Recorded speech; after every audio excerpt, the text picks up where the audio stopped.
I would like you to imagine sitting in a room looking up at a tiled ceiling, and you notice that one tile is missing, just one. What would you concentrate your vision on? What would you look at the most? The answer, of course, is the missing tile. Now, that's fine for ceilings. In fact, it's actually good because we can replace a ceiling's missing tile and once again have a perfect ceiling. Ceilings, after all, can be perfect. But this doesn't apply to life.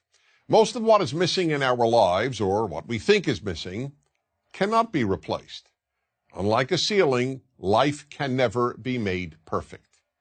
For that reason, concentrating on the missing tiles in your life is a big problem. Let me give you the example that taught me this great lesson about what I call the missing tile syndrome. A bald man once said to me, "You know, Dennis, whenever I walk into a room with people, all I see is hair." When I heard this, I immediately realized that in this regard, this man sees the world completely differently from how I do. Because I have all my hair. When I walk into a room, I don't even notice hair. It's not a missing tile for me. But for this person, hair is what he sees.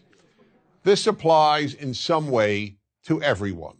When a woman who thinks she has imperfect legs walks into a room, all she sees are perfect legs. Or take the example of the woman who once said to me, "Wherever I go, all I see are pregnant women." Now, how could that be? The vast majority of women, even those young enough to be pregnant, are not pregnant at any given time. But that was all she saw because she wanted to get pregnant and wasn't able to. Her missing tile was not having a child. That's the way human nature is. We focus on what's missing in our lives. The missing tile syndrome is a very big obstacle to happiness, so big, in fact, that it makes happiness almost impossible. There will always be something missing in your life. When you see other people's kids, you'll think you see tiles that are missing in your own children.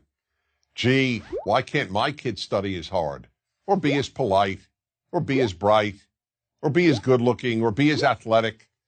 The same holds true regarding our spouses, our work, our looks. The list is endless. I'll give one more example.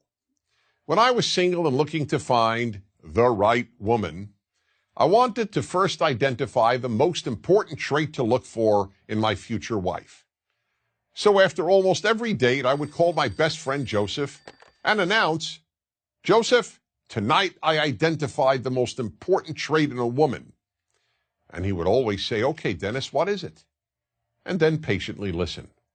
One night I would tell him that it was intelligence, another night that it was looks, another night personality, and on yet another night, kindness. One night, as usual, I called him up after an evening out and said, "Joseph, I finally figured out what the most important trait in a woman is." But this time he didn't say, "Okay, Dennis, what is it?" Instead, he said, "Don't tell me, I'll tell you." Perplexed, I asked, "How do you know? You don't even know the woman I went out with." "It doesn't matter," he said. "Whatever trait tonight's woman was missing, that's the one you decided is the most important trait in a woman." I could say nothing. He was right. Whatever that night's date was missing is what I would declare the most important trait in a woman. I hadn't yet come up with the term missing tile syndrome, but that is exactly what I was suffering from. That's the way we play tricks on ourselves and undermine our happiness, by concentrating on the missing tiles every one of us has. So we really have a simple choice. Do we focus on the rest of the ceiling, on all the tiles we do have, or do we focus on the ones we're missing? To a large extent, the answer to that question will determine how happy you will be.